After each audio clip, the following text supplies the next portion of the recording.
এটা একটু হালকা উঁচু হবে, হ্যাঁ, কিন্তু এটাও মাল দারুণ আছে। 26 বলতে পারবো না, 26ই বলতে পারবো, বলে দাও 26।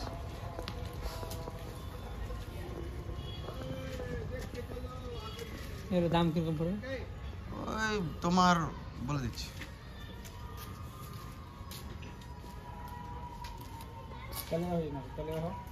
কিন্তু দু দোকান ঘুরে এলো, বুঝে গেছি, ওখানে চলে এলাম, বুঝে গেছি। দেখেন পার্কে ডাকলাম এখানে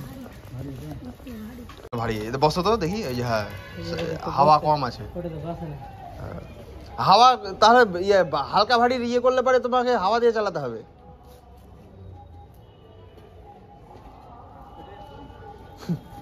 সাইকেলের আমার ইয়ে চালানোর ইয়ে আছে, রোড আছে পার্সোনাল, সরকার থেকে দিয়েছে যদিও।